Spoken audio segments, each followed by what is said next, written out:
and just press that continue button. And Dr. Chakalingam, feel free to start the class. Good morning, everyone. Thanks, Jennifer and Peyton, for helping me with this session today. It's a pleasure to connect with all our Osher friends on a bright Monday morning, and good evening to all our friends in India. We'll go ahead and get started. Today, what I thought is first we have a chance for people to share their first, if they have very brief questions for 5 minutes, we can do a quick question answer type interaction. And then after that, we will see about people sharing their experiences in the last few weeks, what they have done that is somewhat different or more self-exploratory, what they've tried to understand about themselves, what new adventures they are trying with their eating or with their lifestyle or with their travels, with the nice weather outside. So whatever people wish to share that is new for them, we want to spend another 15-20 minutes on that. So first, while people are still continuing to join us, why don't we have a quick discussion? If you have any questions about how this whole thing works or anything about the meeting itself or what we are trying to really get accomplished, let's get started. Any quick questions? And feel free to either put them in the chat or unmute yourself.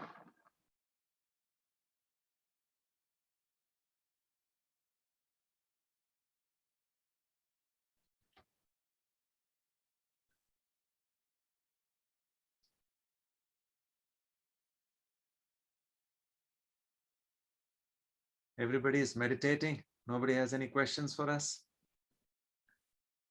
Any suggestions? Any thoughts at all are welcome.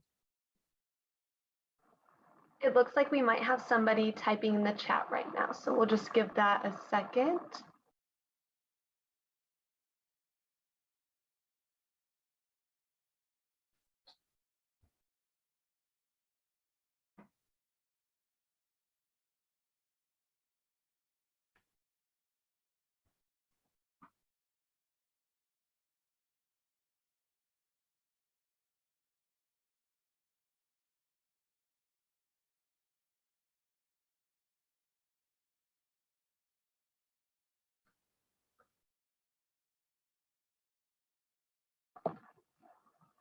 Carol Simon, are you typing in the chat? Or if you would like, you could also unmute yourself to say your comments.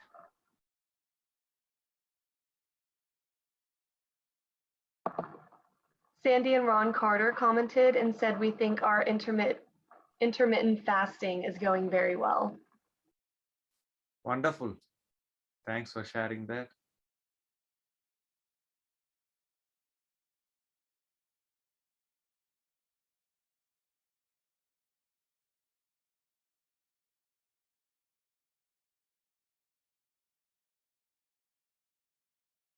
So if now we'll invite people to, now we have a big comment. I'm enjoying the course, but it is not what I was expecting. My interest in consciousness is, number one, the idea that awareness is what we are. We are not in our stories, our thoughts, or our bodies. And the hard problem of consciousness, scientists can't explain why we are conscious. The fasting wasn't, then it goes to the next person's comment. Okay. So Carol is asking us why we are not talking about Atman, right?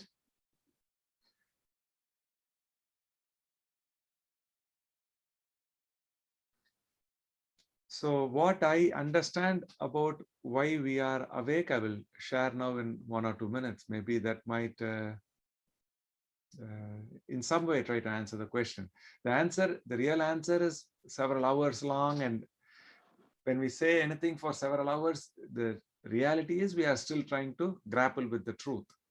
So the bigger aspects of consciousness we are not dealing with. We are only addressing consciousness as it pertains to our own happiness and our way of experiencing life.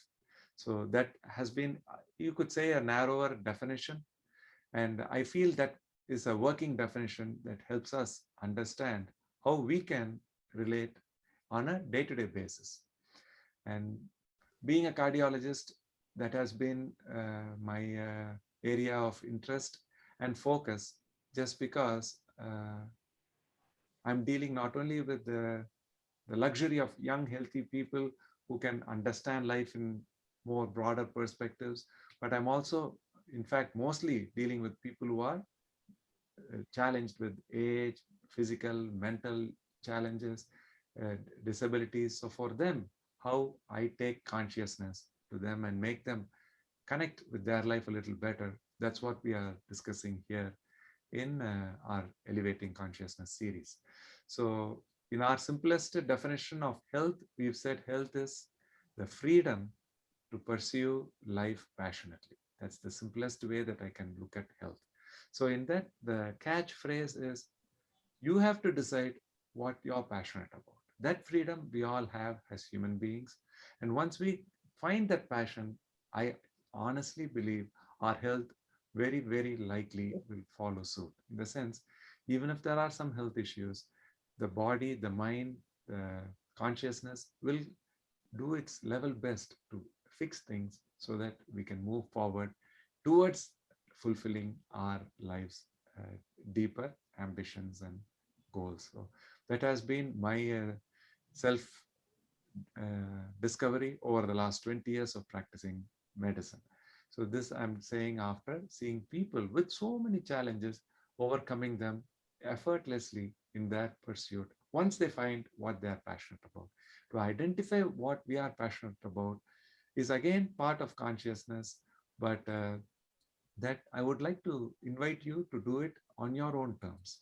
But beyond that, the theory of Atman and what the Bhagavad Gita says about karma, that sort of Hindu philosophy, I don't have the bandwidth in these 4 Mondays to go into.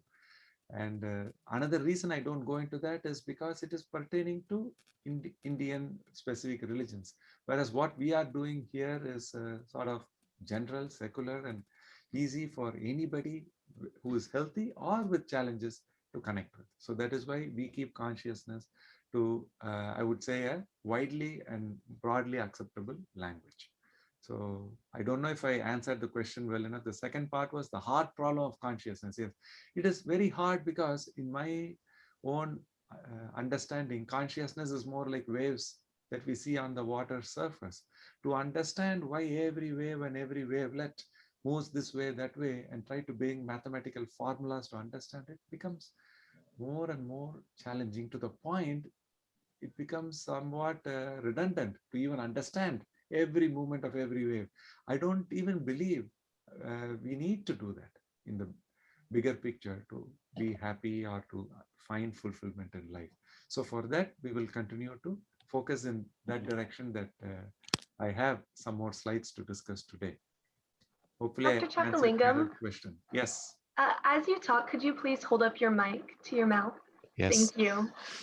So in some way, I think I gave my explanation for what we are doing in these discussions without going into too much detail about Western thinking, Eastern thinking, about consciousness itself. So our definition of consciousness is how we relate to our day-to-day reality and how we can make it better through finding that inner energy that comes from using the mind and the body in as one.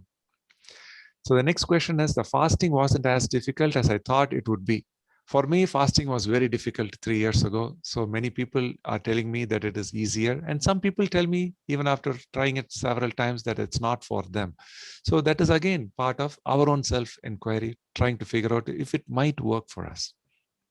So I'm glad it's working for several of our friends today.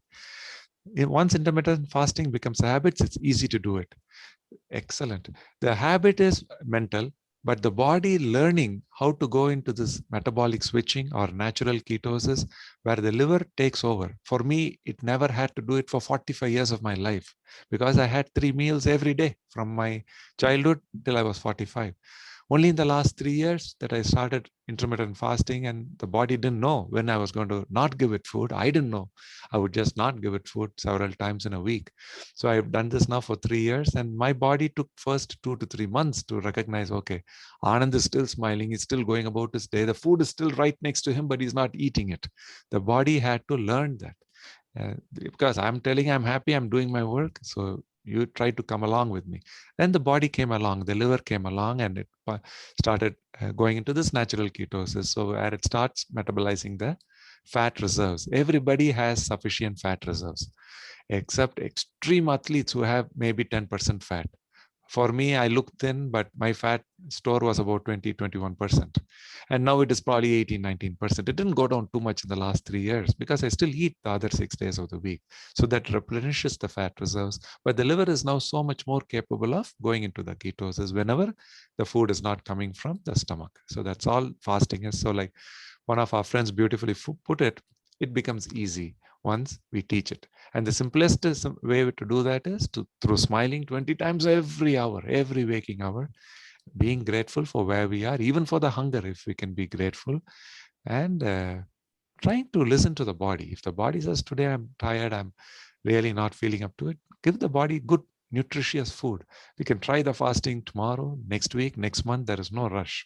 We are not trying to win any race here. So we can work with our body, recognizing how beautifully it is helping us in every aspect of our life, even when we are challenging it without food. So the next question was, I fast 18 hours every day, then graze for 6 hours, has helped maintain my weight. So what we are seeing here is an extreme level of intermittent fasting. We request 14 hours every day and then at 2 meals. But if one person is able to do this for 18 hours and just graze, it means they are probably more evolved, not only in their body, but in their consciousness too. They are able to connect at a deeper level to not only survive, but also to thrive and to celebrate life with lesser and lesser food. My request will be to maintain adequate nutrition, that your energy levels are up physically and your BMI is at a safe level. The safe level would be between 20 and 25 for most people. But if you are from India, it is maybe 18 to 23. BMI would be the safest number to reach for. If you're looking for body fat percentage, that would be for men about 15% to 20%, women maybe 25 to 30%. If you have an opportunity to measure the body fat directly. Okay, so stay within that range, because if you go below that, unless you're extreme athlete and have very high quality athlete type food sources available for day-to-day living, going below that numbers that I just mentioned may give us more risk through reduced immunity and other health problems. So that's why doing fasting is great, but make sure your health is not compromised. The next comment was, I've shared some of the information with family and friends. I'm really enjoying the class. Thanks so much, Janet. Sir, your voice is low now. Can you please use mic? Anuradha is asking. Now I can hear you well. That's great. The next comment is, I feel women still have difficulties in addressing their emotions compared to men. Women have to balance many things in life. So this is true. There are a lot of challenges that human beings have to deal with, and being men, we may not be aware of what a woman goes through, and women may also not have that much understanding of what men go through. But I've heard that talking specifically about fasting, it is harder for women because their biology is not only to support their body, but they have to be throughout life, physically, emotionally able to support 1, 2, 3 other children in their body, then after their birth through feeding them. So many things are involved, and nature requires women to have more reserves. That's why when I mentioned men can probably be at an ideal body fat percentage of 15 to 20% of their weight, for women we feel that is about 25 to 30%. So even to get to that level, to drop their weight to that level, is even more challenging for many of women when they're trying to lose weight. So we don't have the formal science yet in the last few years that we've done heartful living, but many of my patients are women. And obviously, many of them are in their 50s to 70s, 80s range. Some even have liver issues and kidney issues and advanced diabetes, and they've still been able to do the intermittent fasting or plant-based diet, calorie restriction, all these things they've been able to embrace. Once they connect with their body at that deeper level, I feel it is much, much easier to cope with mental stress also.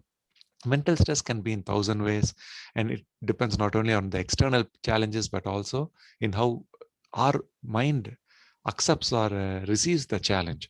But if we are able to smile when we are hungry and go through our day, I feel we are teaching ourselves very, very advanced resilience. People, after learning this hunger and fasting and smiling, they may think, oh, this is simple, let me go to more complicated philosophies.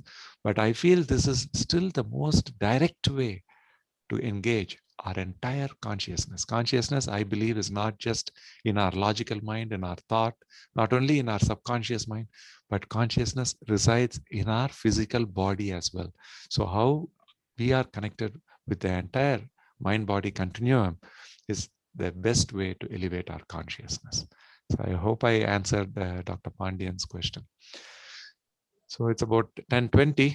Any further quick questions? Anybody wishes to share their stories? I had actually invited a couple of people specifically saying, because I'm going to show some of their stories here today.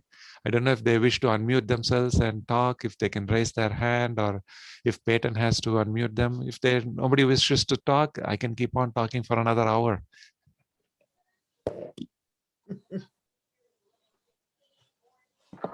The participants are free to unmute themselves if they'd like, so I won't have to do it for you. So if you have something to say, you can just press the mute button in the bottom left corner of your screen and say what you want.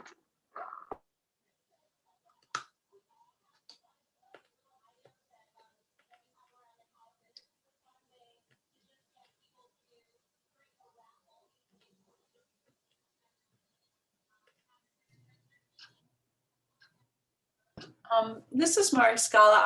I just wanted to mention that I think on the subject of women's versus men's consciousness, especially related to diet, and that I think women are under a lot more pressure at every phase of life to appear in a certain way than men are. And I think that causes a lot of issues with our relationship to food.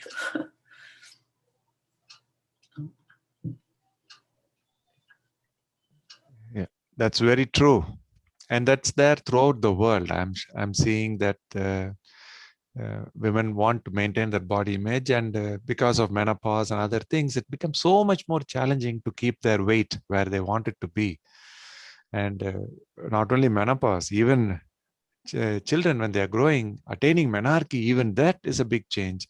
And then there are so many social changes, the expectations to perform academically in school, the limited time to go and exercise, the availability of really nutritious foods in school. So many challenges come into play.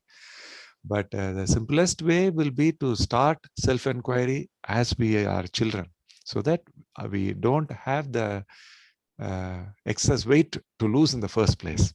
And I'm experiencing that so many cultures, most countries in the world over several hundred years have been culturally encouraged through their religion, through their traditions, to try a little bit of restraint in the way eating ways, and that they have taught both men and women. It's just that life has become so much faster in the last few decades that this is becoming even more of a bigger challenge. But once we understand ourselves at a little deeper level, which is what we are calling elevating consciousness, I feel we will be that much more enabled to take care of our health and our body image and everything in the right way. We will take the body along with us instead of fighting with it. Okay, I do.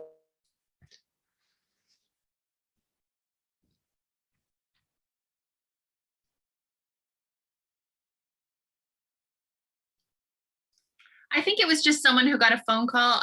Yeah, she's muted now, Dr. Chucklingam. So women prioritize family when it comes to food and naturally compromise their intake. So food intake is very important for health, but most important is the nutritive content. We cannot compromise on that. The leftovers, if they are extremely nutritious, that is great. But whatever, not only the food, but also the time that we allot for our own health is so important. And finding that balance, I think we will be teaching our children, both as fathers and mothers, that we value and respect our food and respect our time and respect our health. That message, if our children learn from us through our way of life, rather than when we say, I do this or you do that, just seeing our example, I think our children will definitely imbibe it. And we can start today. It's never too late.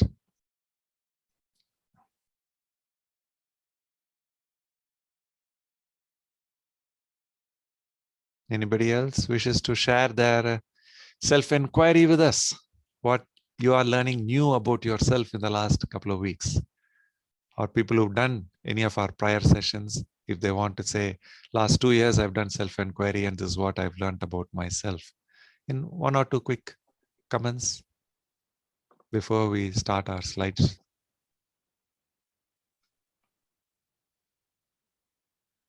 Anand. Hi, Dad. Thanks for joining us. People look forward to hearing you. So thanks for coming. I hope so. As long they're enjoying, fine. I'm really very happy. Dear friends, nice to see you all. I am from India. Nice, my son Anand is contributing enormously. Not for Americans, not for Indians. It's globally, he is aiming to have a very healthy society. That's what his intention. I'm so proud about him. So what I was just thinking this moment, only 1 minute comment is for everyone's for thinking about it. He has been telling elevating consciousness. Consciousness in relation to the mind. The alpha mind, whatever level, super conscious, unconscious, all the things in relation to the mind. This is one aspect on it. We are now focusing about life itself. Life is the energy, life is the force, life is our existence. Irrespective of all religions, forget about anything, you are as a human being. So life is going to be energy, what you can call it is Atma, God, or whatever thing. It can function only in your body. So the life, the force, we can function only in the body, both cannot be separated. There is no life without body, and there is no body without life. You'll be surprised if we know, you all know, must be knowing by this time, the body and the soul existing, it is supported by your mind only. That is what on the all the time telling, elevating your consciousness, thereby you are keeping every effort to make the body healthy. That's all. As far as life is concerned, we need not make any effort at all. Life is there. Life does not need anything. It does not need good or bad, does not need food or anything. Life is there. For the life to activate and function, you need the body. That must be perfectly all right. Whenever Anand is saying that elevating consciousness, making to feel hunger, take the food but it is optimal, everything related to maintaining the body. The moment if you are going to maintain the body nicely, the body means all organs, everything, and the body is in good shape, good functioning, the life will be there within that. It will be a vehicle for it to act, so thereby life is there. For example, if you don't obey that whatever thing you have been telling, or you are going to spoil the health of the body, if the diseased body, definitely the life cannot exist in that. The life leaves the body. That is what you call the patient so and so expired. So that as long that force of life within your body is going to be existing, we must be manipulating your mind in such a way, keep your body healthy, intact, then the life will be working nicely. That's what I feel. So any step you're going to make, keep the body, whatever the way, best way. It may be your food, your exercise, whatever thing, and your mind is the most important. So you are going to connect the body and the life by the help of your mind itself. That is what mind, body, soul connection. I hope expressed correctly on it. Very nice. Thank you. Marilyn has said, I have read several books on intermittent fasting. One stated older people need more protein. What are your thoughts on getting the nutrition needed for various ages? So nutrition, there are so many studies done in the last 20, 30 years looking at plant-based diet, meat-based diet, low carb, low calorie, keto diet, so many different diets. And what the final summary is, whichever diet we choose, we can use it towards better health. Better health, a lot of times meaning losing excess weight. And the main common factor for success ends up being hypocaloric intake.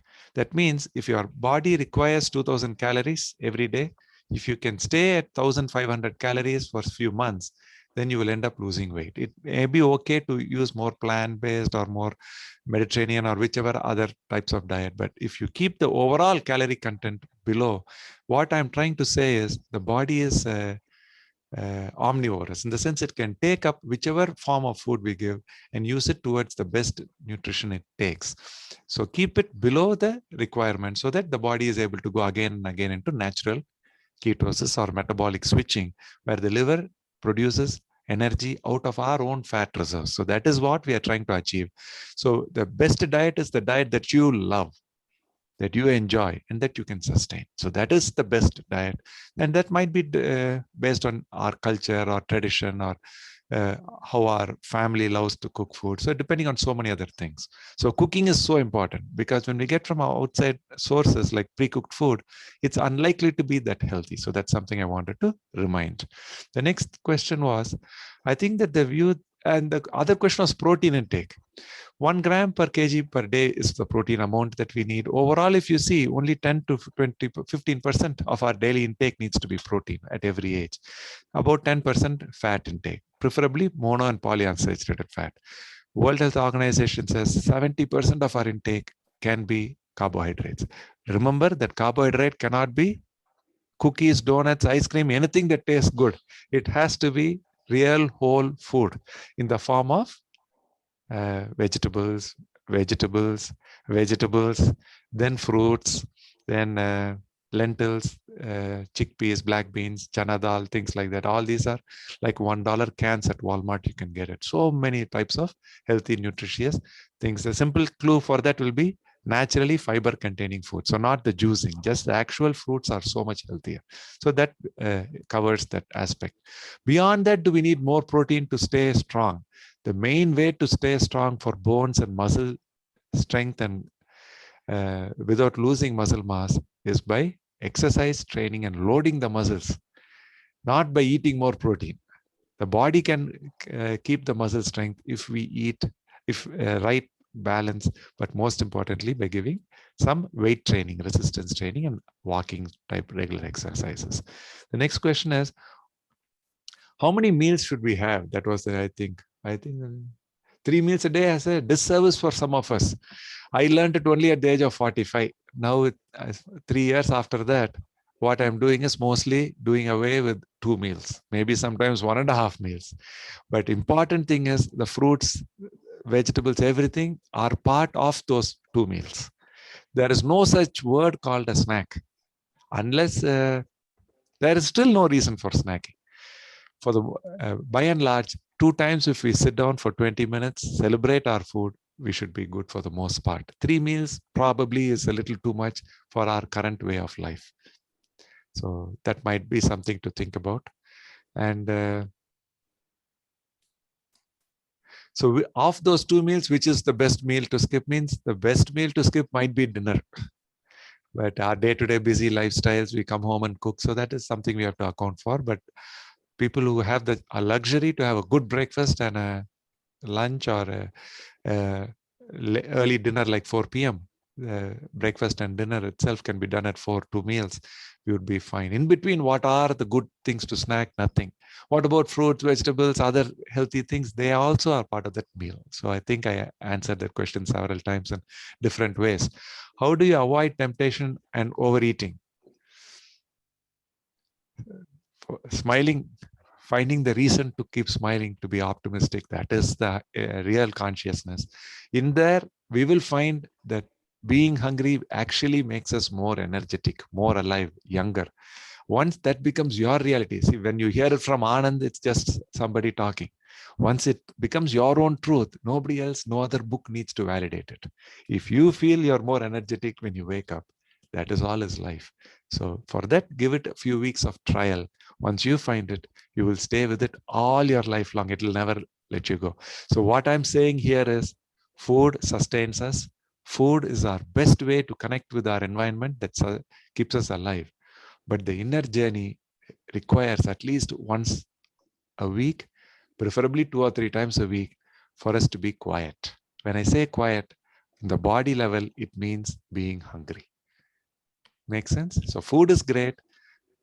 Feeling empty stomach, feeling active enough, that is fine. But even feeling real physical hunger 2 or 3 times a week for 1 or 2 hours and being connected with that itself, I believe that is not only a very deep meditation, but it is also necessary for our body to be healthy. So that we'll go to the next question. I find the need more protein as I age. So I make sure to include good protein each time I eat. This has leveled out my blood sugar very well. No problem with fasting in the evening, nights. I don't need food then if I eat well during the day. This is a very beautiful comment. If Mare Scala would like to unmute yourself and talk about what you've done and how long you've practiced what you're doing, that might help us. Same thing for Dr. Anbumani. If she wishes to unmute herself, we can spend a few minutes learning about your experiences before we go on to the slides. You have interest, chance to unmute? Okay, this is Mari, and I don't know how many years now, several years ago, I learned from a friend who said that she had simply, after she had supper, which was pretty early because she had children, she brushed her teeth and didn't consume anything else but water or herb tea from then until the morning. So for about 13 hours a day, I've done that now for years, and I immediately lost probably about 15 pounds over time, slowly, but then that has maintained ever since. But the part about protein, I have tendency to have low blood sugar and get kind of nervous and irritable when I'm hungry. And I found that eating, when I do eat, to be sure to consciously include some lean protein, an egg or a little chicken or something, really makes a difference with that. When we have high sugar foods, it peaks the sugar level fast and drops it off soon. When you have more protein, it is able to sustain the energy source much longer. So that's what you're expressing, definitely. And you'll find plenty of health benefits, especially as we grow older. We have to make sure we get adequate amount of protein, definitely. Thanks so much for sharing that. Anbumani, would you want to say anything? Because you're going to share your slides, but if you're, I thought you came in, but that's fine if you're not able to. No, Anand, thank you so much. Thanks for joining us from India. Yeah, thank you. We can't Good evening, see you. Uncle. Yeah, I'll come a little later. Thank you so much for doing such a wonderful job on elevating consciousness. Yes, I do wax and wane in between this eating. That's why I asked you that question about how to avoid this temptation and overeating. Sometimes you tend to eat when you eat with your kids, just to keep company with them. You think you eat only a spoon or two, and then you end up eating a lot. A conversation which happens over dinner or the lunch, and when you cook, involuntarily certain things goes inside yourself, and that is one place I still find it difficult to avoid. But on your 14 hours of fasting or keeping that intermittent fasting is comfortable, definitely. I do that twice or thrice a week. And then the 24 hours fasting and our Ekadasi fasting of 36 hours. That was a wonderful tip which you had given. Once a month or twice a month, we keep doing that every fortnight to be precise. Beautiful work that you're doing, Anand. Thank you so much for educating us. Excellent. Thank you, Uncle. Thanks for joining, Anbumani. So let's start the slides. Before that, let me quickly go through a couple more. Avoid as much sugar as possible. Avoiding highly processed foods. Avoid items with lots of ingredients. Excellent. So I lived in Pittsburgh for 3 years. I was not married then. I was cooking for myself, and I did not get any sugar at home at all. So if there is no sugar at home, you don't add sugar to anything. So I was able to cook without sugar for 3 years. And then I got married, and then we had children. So we do have sugar at home now. We consume paleo diet for good health.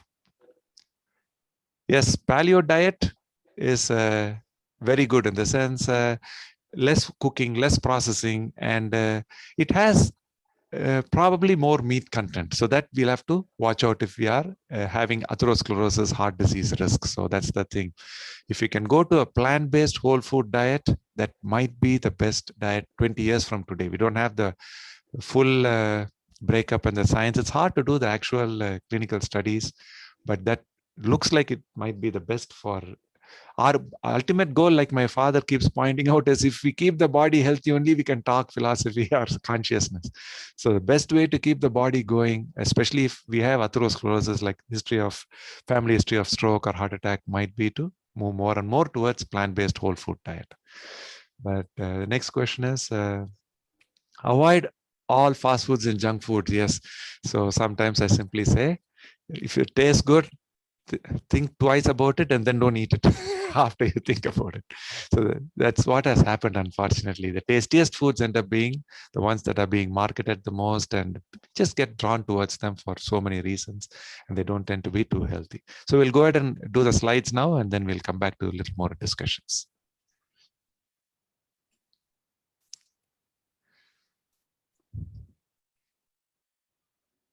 You can see the slide in full screen, Peyton? Yes, I can. Okay.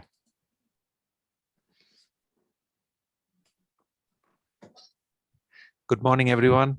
Once again, so we'll talk today in the third session about elevating consciousness in 3 easy steps through the heartful living experience, translating the mind-body methods to explore higher consciousness. My disclosures are High Life Journey, which is our website, aiming to help people learn resilience through self-inquiry. Seeking Hunger is a book encouraging self-inquiry with holistic methods. And I'm an advisor for Cardiac Wellness Institute in Chennai. This is a survey our friends completed last week. And compared to most of my peers, I consider myself more happy. Many of our colleagues are very highly optimistic. That's what this survey clearly showed us. If we look at the world pre-COVID, our happiness was 5.38. Yesterday and today we are celebrating International Yoga Day. The idea behind yoga is to elevate consciousness. So I asked the question, how much can we elevate our happiness? Because of want of time, I'm going to answer it. Through self-inquiry, through Siddha consciousness, I believe we can come up easily with 11 or 12 out of a scale of 1 to 10. So it is not going to be in the scale. It's going to be so much happiness. I'll show you why in the next few slides. We will start, all of us, remembering to smile 20 times every waking hour that we have. And we will be able to find ways to overcome our limitations or boundaries of political, economic, linguistic, and even time to connect with people all over the world who have really elevated consciousness through self-inquiry. This is not some belief system. It is science. It is very simple, effective, and can be directly meaningful in our day-to-day work. And so this I shared with you last week, how Tolkappiyam 5,000 years ago described evolution in these 5 to 6 senses or levels of consciousness. touch in plants, then taste in fish, smell in termites, sight in crabs, hearing in all the big animals. And then to become human, it requires not only to be born human, but also to use our wisdom. Then only we become conscious and human. Otherwise, just being born, we may have to not celebrate, we may not get to celebrate life at the higher level. And 5,000 years ago, they said already some animals had evolved to have a deeper and higher understanding beyond what we would traditionally attribute to all animals. So this much we knew. And 5,000 years ago, they also talked about uvagai, which is extreme happiness. How do we get to that level of joy without all the modern devices, rockets and planes and electric cars and television and movies and sports? Tennis was not even discovered. Tennis has been around for 200-300 years. So what did they have 5,000 years ago with which they felt that level of confidence to say life is extremely blissful? So that's what we want to understand from Siddha consciousness today. So these were the tools that they prescribed. This you are familiar with, Tavam, which is one of the highest levels of yoga or mind-body connection, where you sit and meditate. Bharatanatyam, dance, so many forms are available throughout the world in different words we call it. But this is a very beautiful way of finding a deeper mind-body connection, because it takes years to train. And then we are able to express that as a form of art. And this Ogam is a union of the body and the mind that we talk about. And this we feel has been around for 5,000 to 10,000 years in Tamil Siddha tradition. And this Ogam has been taken up by the rest of India as yoga. And the word simply means the union. And the union is not with any higher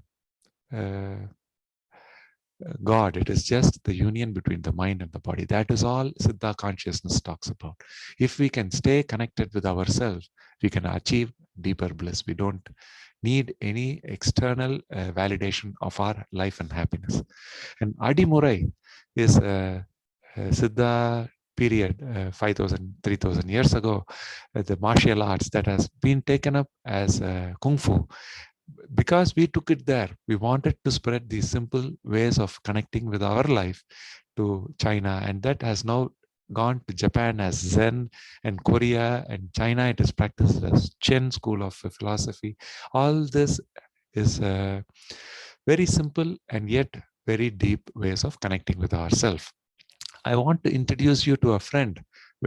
His name is Timo. He's a Slovenian tour guide, and he's a Siddha practitioner. He has not been to India. He does not do any yoga postures, but I give him that recognition as a Siddhar because he does the self-inquiry intuitively. So you don't have to be any particular religion or tradition to be a Siddhar. He is half my age, and he taught me what I can understand about myself through self-inquiry, because before that I had not fasted even a single day. So this is summer of 2018 when I really started my own fasting experience. So then Uvagai is this extreme happiness for which I invite you to connect with your body at these different levels. When you exercise, do it with half your weight. That's just a suggestion. Think that you weigh only half the amount. And when you smile, exercise awareness and smile experience. As you're exercising, try to keep the smile in your face, and you will enter into flow more and more. Today, we'll talk about it some more. And when you're doing fasting and exercising, that's extremely high level of mind-body connection. Do it with that gratitude that your body is helping you, despite you not giving it enough energy. So that is the body. And how do we learn Uvagai? Through the mind. It is through finding meaning that can be found directly today, wherever we are. Finding that purpose in life, we have to do it voluntarily. Give it some logical thought and find it within yourself. Connect with something you're grateful for. And this sacrifice may seem like a big deal. The word is big, but when you say, I want to volunteer for 1 hour at the VA hospital, so many of the veterans with disabilities are able to wear the red jacket and come and do it, despite having a stroke and a heart attack and a bypass surgery. So like that, we can all find somewhere that we can actually see ourselves. It's not just talking, that we are doing something that is taking our time and energy to help somebody else. And the silence, we will find 100 ways of getting into the silence. That is the confidence that it will give you towards self-inquiry. So this concept of flow, Mihai Csikszentmihalyi describes this in 1975 after doing so many years of beautiful research, finding how oriented we are in the present moment during different tasks. And what he says is this flow is a deep state of consciousness, and this is what is described. So as we become more and more skilled and we face more and more challenges, then we have a better chance of entering flow. So today we are probably sitting and listening to Anand, we are somewhere here. But if we are just watching a TV serial for the 5th time that we've already seen, we'll sort of be bored and sort of casually listening to it. Doing household chores, good chance we are not that engaged. Reading, we may be engaged. When we are driving, a little more skill is involved. But when we are challenged some more, we feel anxious. So we shouldn't challenge too much. That's not the message.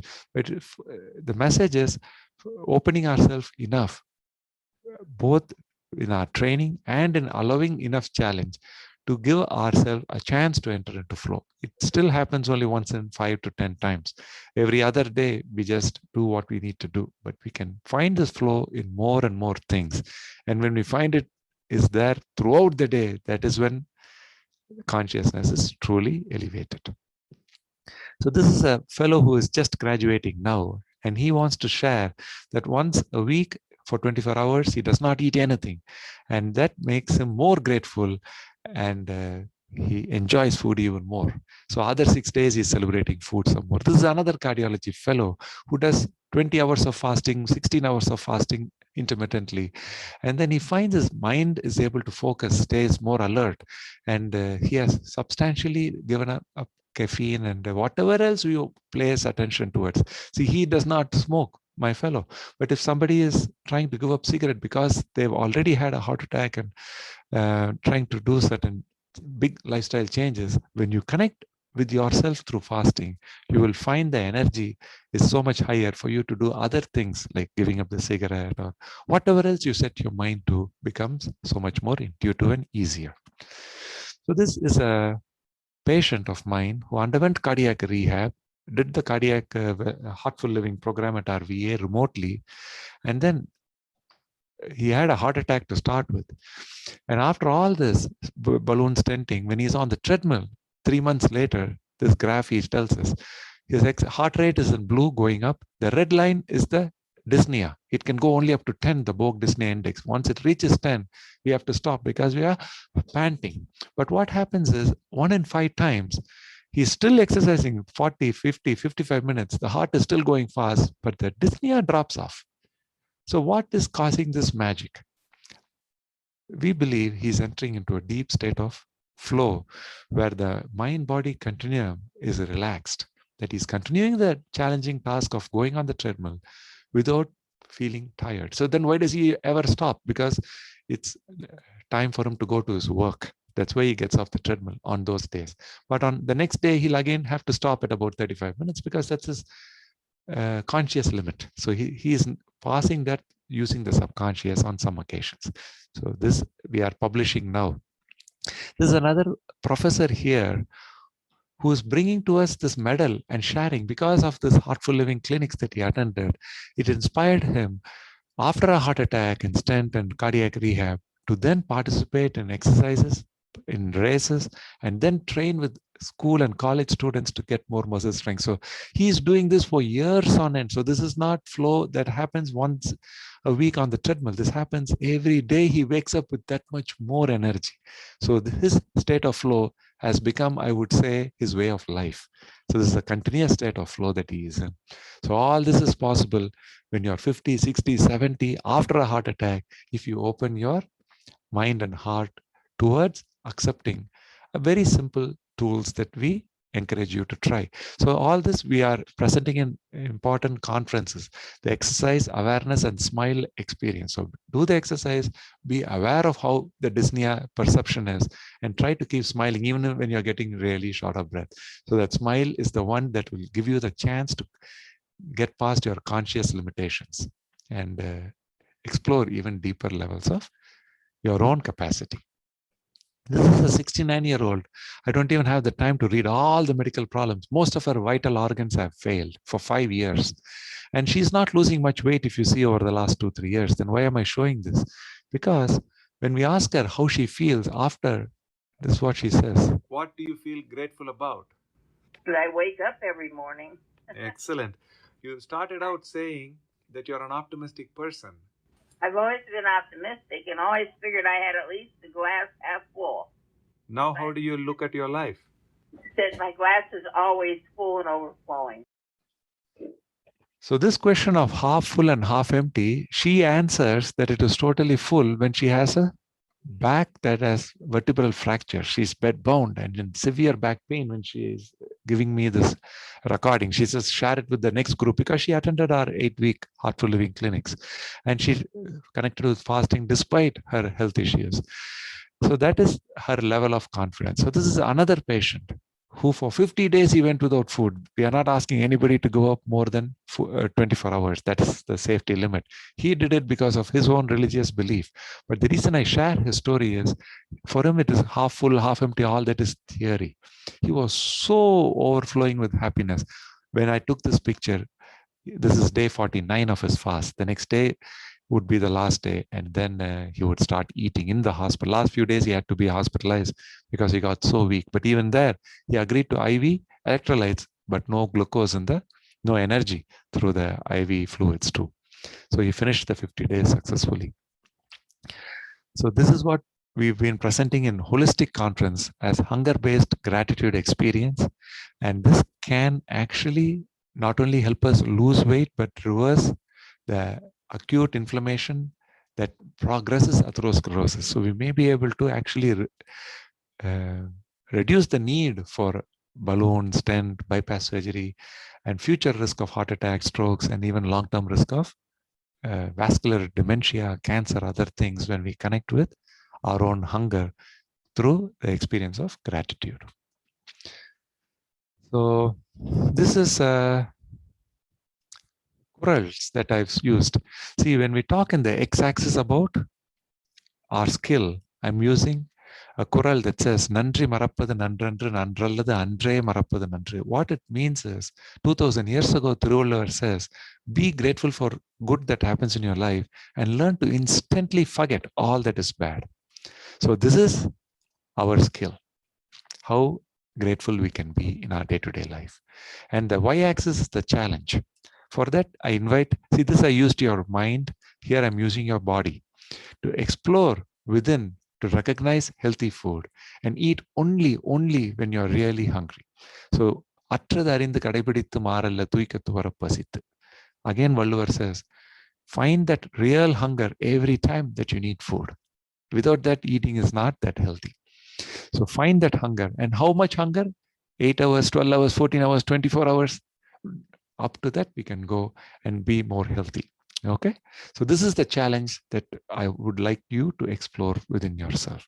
And if you stay grateful and find hunger, every moment that you're doing this, you have a deeper self-understanding. So this itself is elevating consciousness. And this again is described in the same Tirukkural. What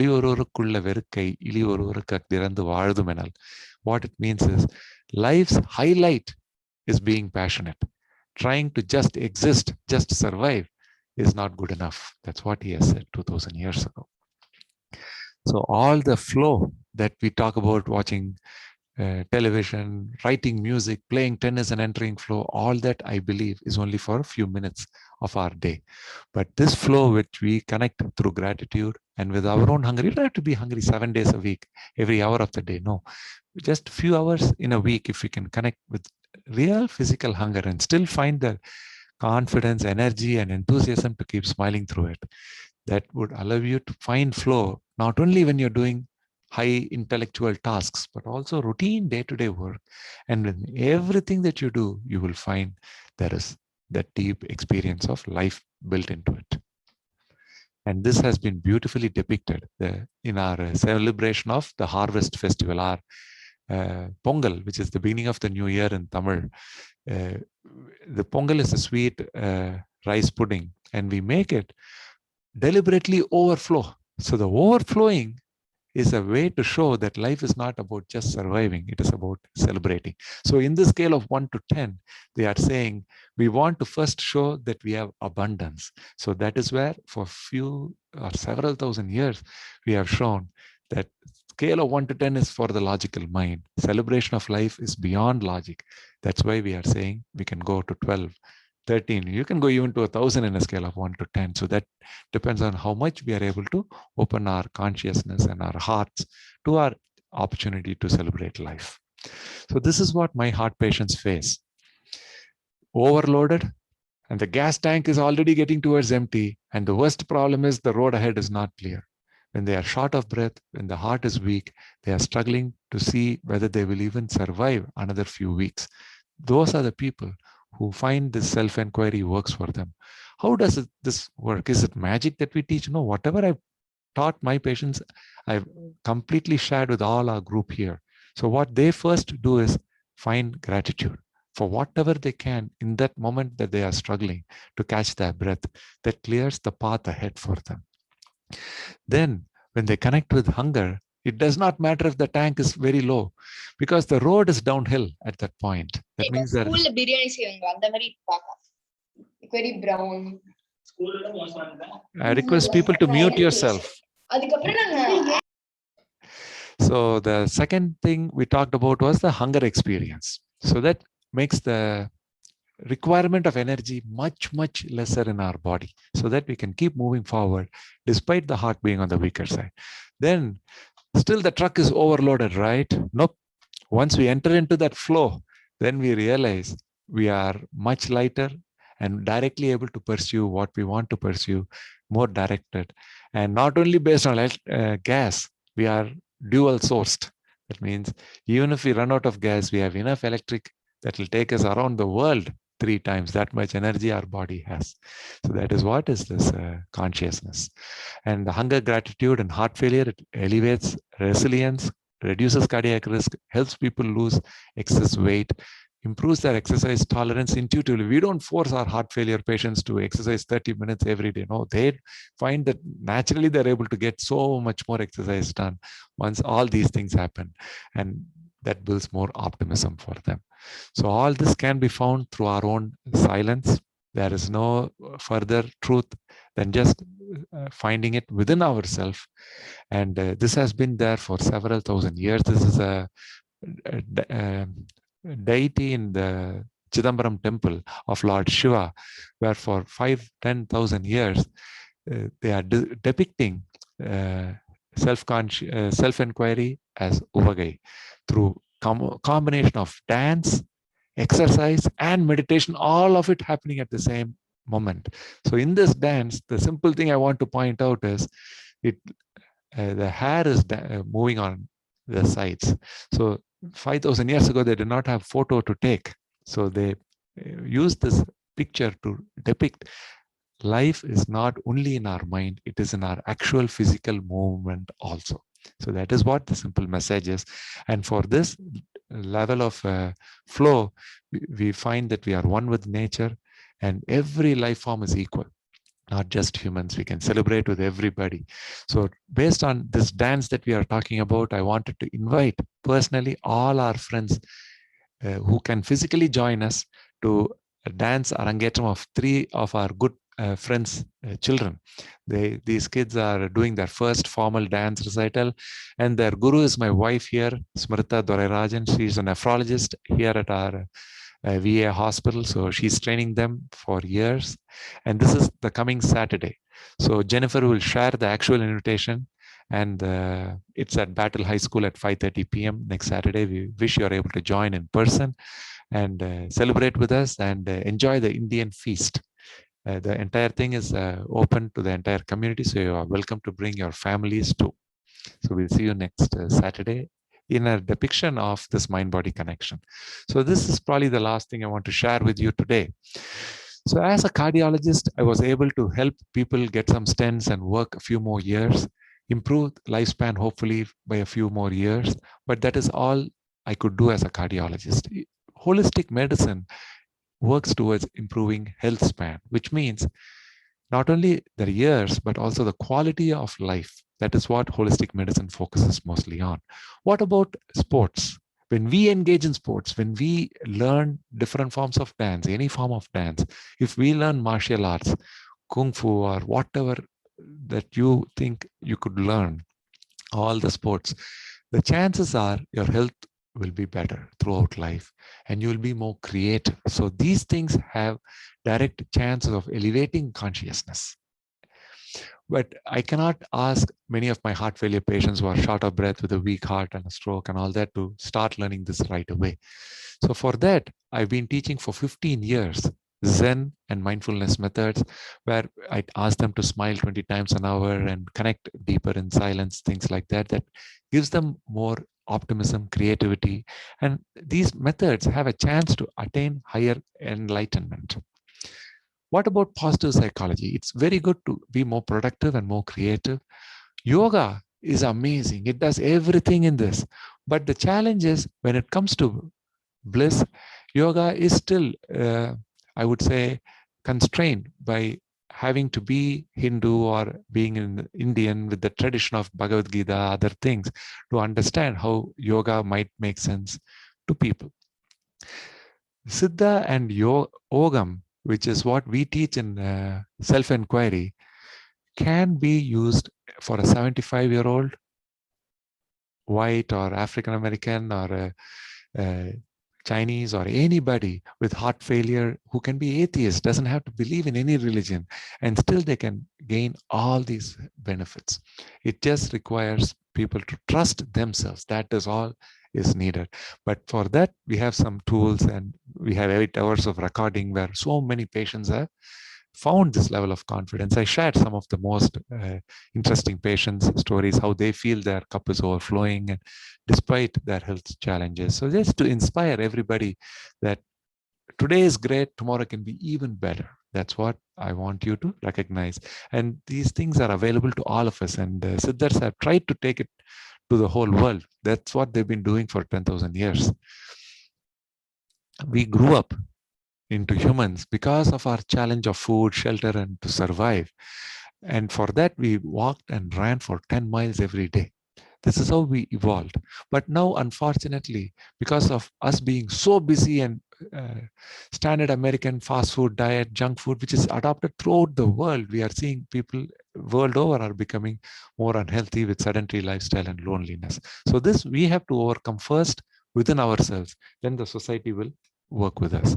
So this is aerobic training, cardiac fitness. This is interval training, which is probably equally good or maybe even better than continuous cardiac training. This you need 150 minutes every week. This you could do away with only 70 or 80 minutes. It's not just to shorten it, but also give you more variety and fun in the form of exercises.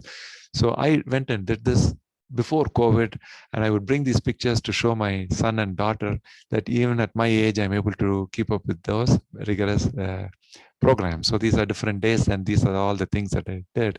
And that smile is the only way I could keep doing it at that time. Go. Oh yeah, easy work.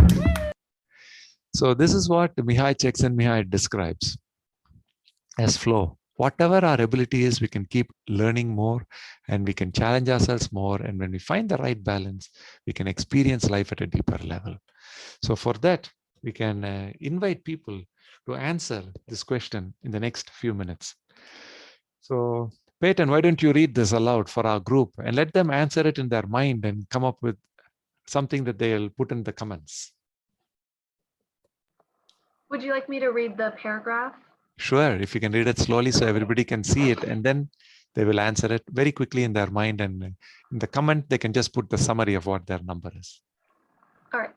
Flow is defined as a positive experiential state that occurs as one approaches optimal engagement with a particular task or physical activity. These statements relate to the thoughts and feelings you may have experienced after any such exercise or challenging activity this year. There are no right or wrong answers. Think about how you felt during the activity and choose one that best matches your experience. And would you like me to read the five options? Okay. Looking back, I performed beyond my expectations. strongly disagree, disagree, neutral, agree, or strongly agree. Things happen effortlessly and I felt weightless. It was a fun and rewarding experience I look forward to. I lost myself, but that was intuitively aware and totally focused. Time just stopped. Minutes and hours felt like a moment. So our request is for you to say 1, 2, 3, 4, 5. That I haven't put in there. 1 is for strongly disagree. This is 2, this is 3, this is 4. Strongly agree is 5. So the highest score you could give for each of these is 5. The lowest is 1. So if you can give a score to all these 5 questions based on one particular experience that you look back that involved your body, hopefully, where you were totally engaged or wherever you connected in whatever best way that you could recollect in the last few months. Some people who don't ever exercise, if you want to talk about some mental exercise like writing a grant or writing reading a book, whatever, that is okay too. But if you can connect with your body and answer this, I would really like you to try that. And you could put it in the comment, just the final score. If you 3 means you will get 15. The highest would be 25, the lowest would be 5. So low 5, 15, or 25, or somewhere in between, you can put a final score in the comments.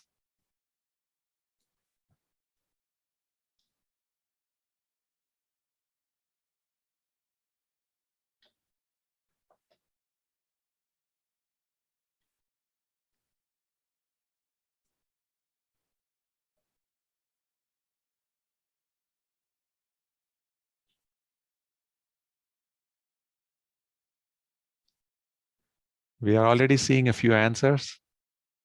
We'll give one more minute. Do you have any questions about what I'm asking? Is it pretty straightforward?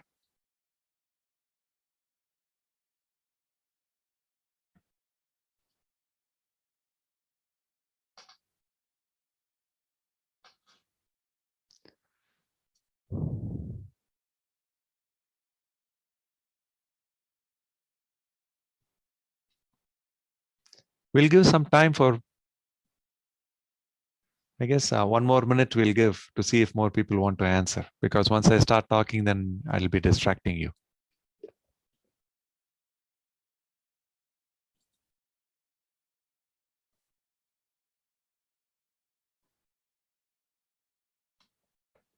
Peyton, we want you to answer too. I'm just kidding. You can if you choose to.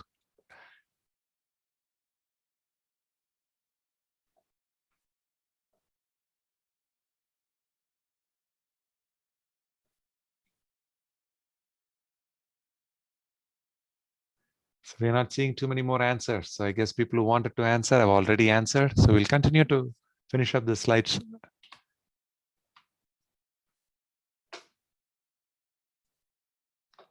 So this is Dr. Anbumani, who came and talked to us a couple of minutes ago. She might come up at the end of it again. Her sharing so many of her wins in triathletics.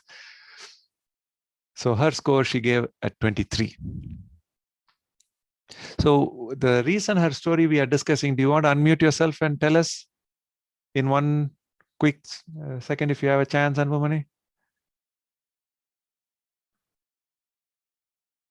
I don't know if she's still around. Anand. Hi, we can hear you. Nice A little louder. Yeah, it is nice of you to have put up that slide there.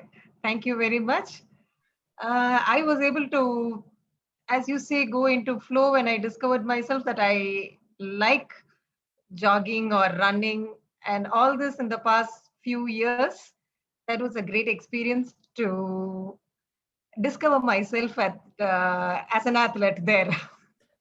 And there were certain things which happened in life which made me to take up exercise as a way where I can see many positive things. It was a me time where you are to yourself and you gain a lot of energy, and still you had a lot of energy to take the day up and take all the challenges that the day showed. My mother told me that I faced many criticism or took things on a lighter sense when I went to to do all these exercises like cycling or running or jogging or going for a marathon or a 100-kilometer cycle and swimming, I discovered myself at a much more deeper level and found a lot of peace and bliss there. Thanks, Anbumani.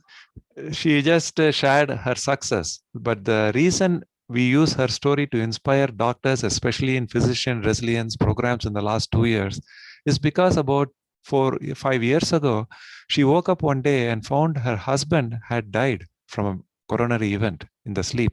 So he did not complain of anything in the morning. He was just not waking up.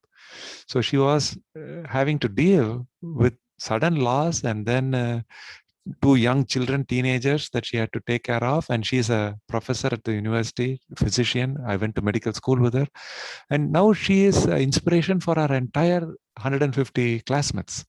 Not because she lost her husband, but because how she has been able to still survive and thrive and celebrate life and take up the role of both the mother and the father for her children. So congrats and thanks so much for being here to inspire our friends today, Anbumani.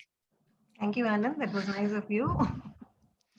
This is, thanks so much. This is the fellow that you saw playing tennis. And this is his score when he is running. He gets a score of 14 when he runs a 5K on that particular date.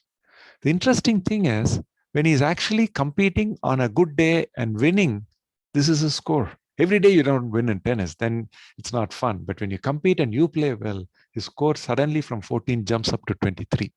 So that is why he is so inspired by tennis, although he loves to run. So I'm not trying to sell tennis to anyone. I'm just trying to say that we have to find where we do our best, where we come alive the most. Okay. So this is the professor whose medal you saw after he had a heart attack and stents, and he did his cardiac rehab at the age of 69, 70. Now he is 73. So what he is showing us, his score is only 14 when he started out. And then when he wins all this and learns self-inquiry and he trusts us enough, his score has gone up to 18.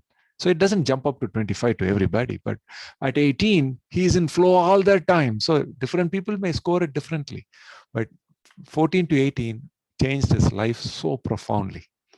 For him now, his body is such an important way of experiencing life. That's what is the message. And this is what I found by applying the score over the last 3 years, 4 years, that if we have 5 to 13, then we experience life, exercise as a chore, something we do just maybe as something to be done. We have the Fitbit and try to get few thousand steps in. But when we score 15, 16, 17, then people recognize that exercise gives them health benefits. They feel exercise is fun. Once you cross 18, 20, 22, 23, then they are the real exercise enthusiasts. That level of flow they experience at least few times when they're exercising. And here, exercise is their expression of life itself. It's a highlight of life. So participate in activities that make you lose track of time. So that is the real benefit of living and exercising and everything. Ikigai is a concept where if we have 4 things, we should be good at it. We should love what we are doing. The world should need our work and we should get paid for it. If those 4 things are met, we will find purpose and meaning in everyday living. This is a Japanese word. And this is Maslow's hierarchy of needs, where air, water we need, shelter we need, then we need connections with people in our life. Then once we have all that, we will work towards recognition. Then we will work towards self-actualization, which is our maximum creativity.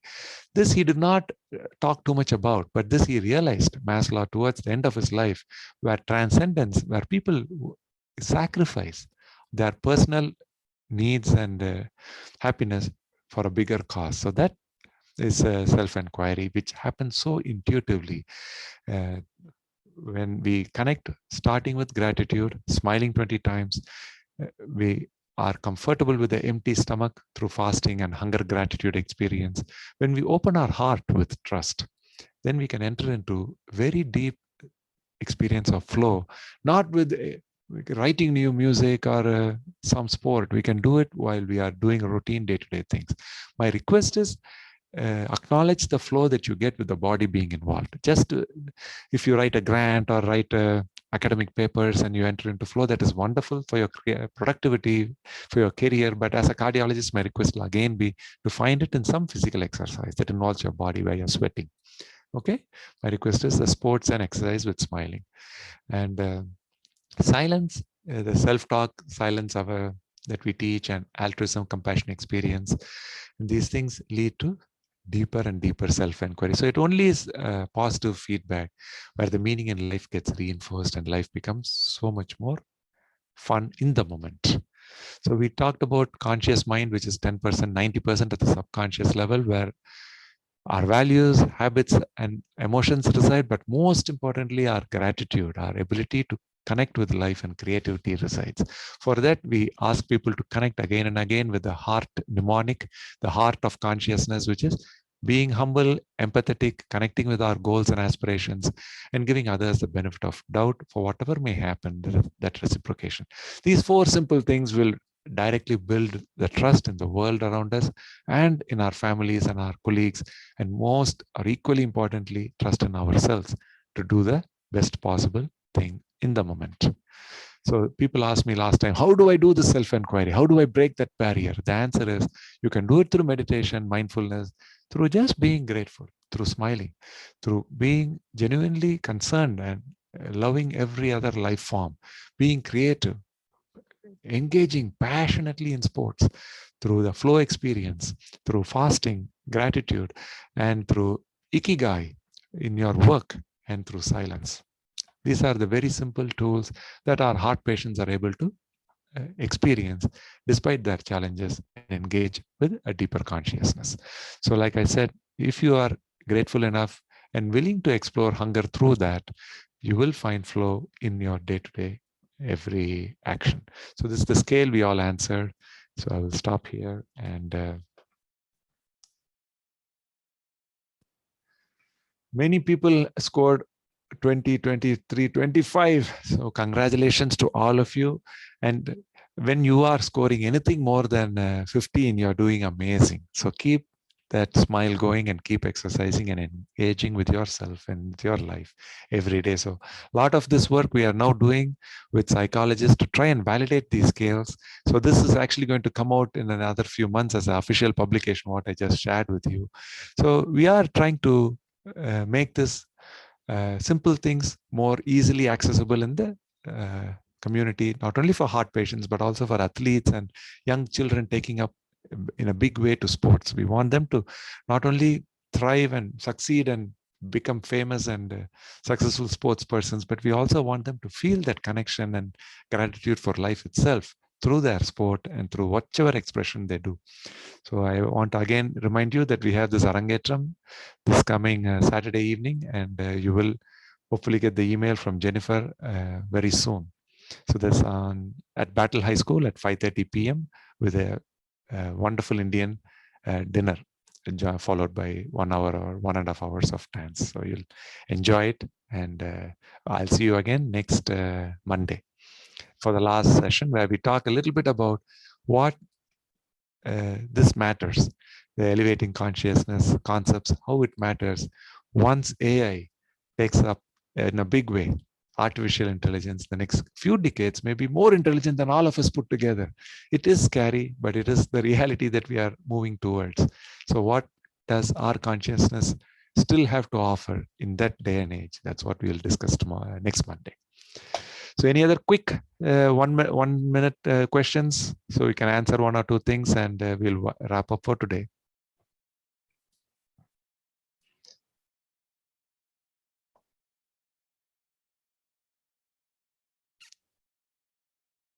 So people who haven't spoken so far, any quick suggestions, thoughts? You can unmute yourself, and we still have another 5 minutes before we wind up for today.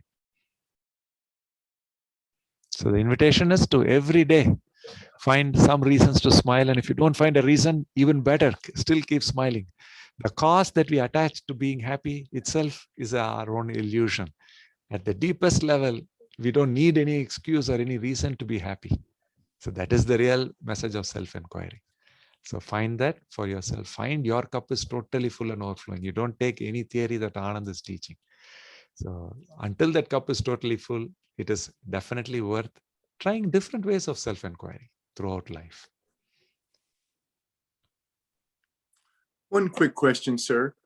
You have been addressing primarily people with perhaps health issues, but also with Osher here, people of a certain age, and you've been talking about young adults.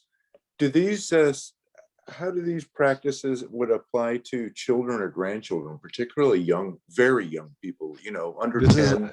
This is my most interesting thought for the last 1 year. The reason is, first, I wanted to see in my sphere is a cardiologist. I take care of people with so many heart issues. They are the people that directly come to me. But now, because they are feeling so confident, feeling 25 years younger, my interest now is towards their children and their grandchildren. The reason is, when the grandchildren who are 5, 10, 15 take up self-inquiry, what do you think is going to happen to my patient, the granddad? He's going to become even healthier.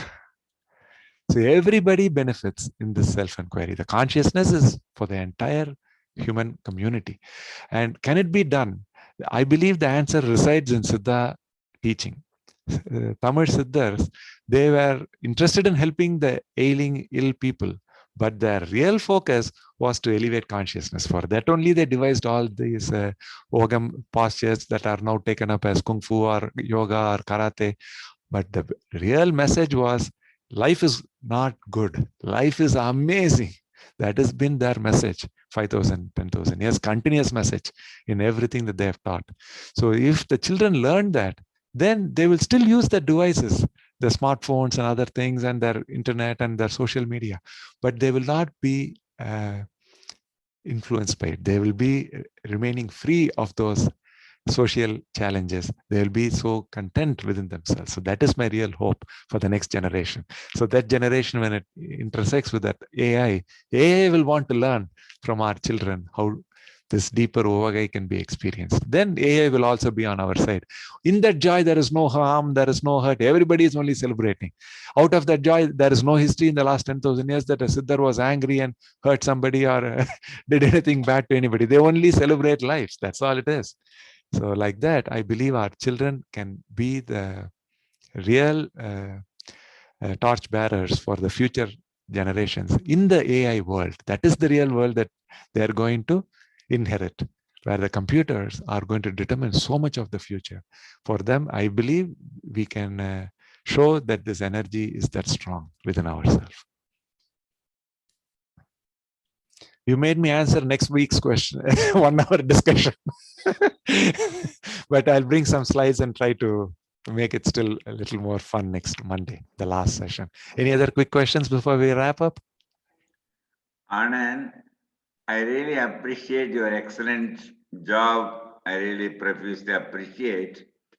And whatever thing in the future, maybe 100 years from today or 1,000 years from today, our individual's consciousness is going to operate on that.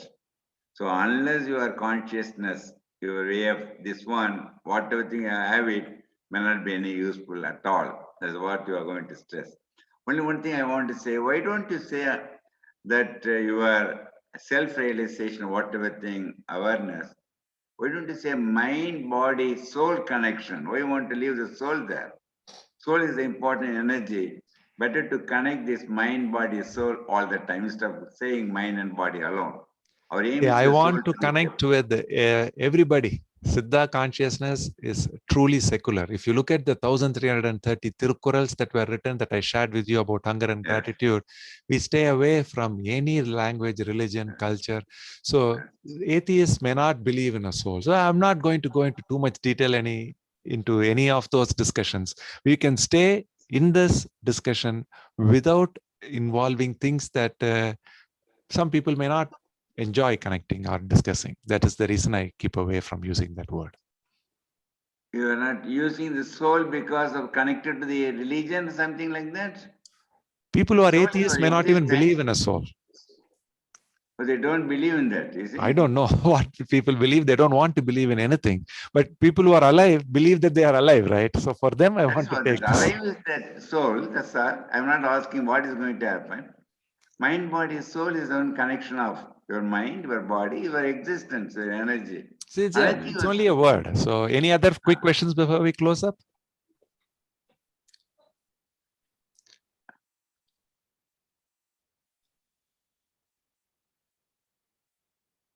Another slide on, you said one is the yoga connected to Hindu. Thereby, that last one you said Ogam only is part of yoga. So, Ogam is the yoga. So there is no religion or anything like that. This one gives all the 5 benefits. See, that is, see, when you look at Hindu religion, the Bhagavad Gita, other things, they talk about yoga, which is particular to the Indian religion. Whereas Siddha has kept it free of religion all over the last entire 10,000 year history. So it is more of a medical science of healing the ill, but also elevating consciousness. So that's how Siddha has been throughout. That is why I'm able to use it here in the US without having to attach it to any religion throughout. So my patients who are saying their cup is totally full, they don't have to believe in any particular tradition. They can just believe in themselves. That is all we are asking. Excellent. Thanks for bringing that up. Any other last quick questions before we wind up? It was amazing connecting with so many of you. Thanks, Dad, for your valuable comments. Thanks, Anbumani. Thanks, everyone. I'll see you next Monday once again for the last session. Thank you. Thank you. Great. Thank you so much for this presentation today. And thank you everyone for engaging and asking your questions. We will see you all next week on Monday and have a good rest of your day. Thank you, everyone.